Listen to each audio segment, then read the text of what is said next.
मुक्या प्राण्यांच्या आरोग्याची काळजी घेण्यासाठी आणि अत्याधुनिक पद्धतीच्या तपासण्यांची सुविधा सिनर्जी वेट पॅथॉलॉजी लॅबोरेटरीमध्ये उपलब्ध झाली आहे। नागाळा पार्कातील वारणा कॉलनी रोडवर तसंच विवेकानंद विद्यालयाच्या पाठीमागील विश्वदीप अपार्टमेंटमध्ये गाळा नंबर 1 आणि 2 मध्ये ही लॅबोरेटरी आहे। Synergy veterinary pathology blood lab आणि सिनर्जी पेट ग्रूमिंग आणि स्पाचं मान्यवरांच्या हस्ते उद्घाटन झालं। मुक्या प्राण्यांच्या तपासण्यांसाठी अत्याधुनिक यंत्रणा असणारी सिनर्जी वेट पॅथॉलॉजी लॅबोरेटरी कोल्हापुरात सुरू झाली आहे। नागाळा पार्कातील वारणा कॉलनी रोडवर आणि विवेकानंद महाविद्यालयाच्या पाठीमागील विश्वदीप अपार्टमेंटमधील गाळा नंबर 1 आणि 2 मध्ये ही पॅथॉलॉजी सुरू झाली आहे। डॉक्टर गिरीश कुलकर्णी, राजेंद्र कुमार सावळकर आणि कॅन्सर रोगतज्ञ डॉक्टर बसवराज कडलगे यांच्या हस्ते या पॅथॉलॉजीचं उद्घाटन झालं। डॉक्टर श्याम लुद्रिक, डॉक्टर पवन देसाई आणि डॉक्टर मयूर चव्हाण यांनी ही अत्याधुनिक लॅबोरेटरी सुरू केली आहे। या ठिकाणी पाळीव प्राण्यांची आणि जनावरांची वैद्यकीय तपासणी आणि अचूक निदान केलं जात आहे।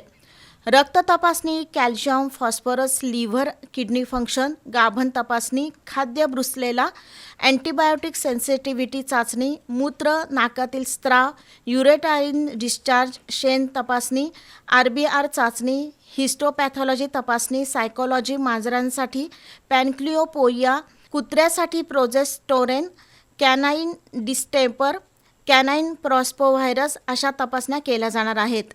गाय, म्हैस, कुत्रं, मांजर आणि इतर पाळीव प्राण्यांच्या तपासण्या या ठिकाणी केल्या जाणार आहेत। यापूर्वी माणसाची तपासणी करणाऱ्या मशिनरीवर या तपासण्या केल्या जायच्या, मात्र सिनर्जीमध्ये आता खास जनावरांच्या तपासण्यांसाठी अत्याधुनिक यंत्रणा उपलब्ध आहे। या सिनर्जी वेट पॅथॉलॉजीमध्ये अद्ययावत आणि स्वयंचलित मशिनरी उपलब्ध असून अत्यंत कमी वेळात अचूक रिपोर्ट उपलब्ध होणार आहे।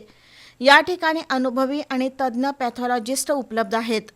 सिनर्जी पॅथॉलॉजीच्या वतीनं घरपोच रक्त नमुना संकलन सुविधा दिली जाणार आहे। यावेळी doctor Ajit Shinde, doctor Baburao Kite, doctor Omkar Kulkarni, doctor Arun Shintre, doctor Sunil Katak, doctor Pushpanath Chougule, doctor Vinayak Patil, doctor Shubham Sontakke, doctor Akshay Kamble, doctor Santosh Walvekar, doctor Suresh Hulle, doctor Vijay Patil उपस्थित होते।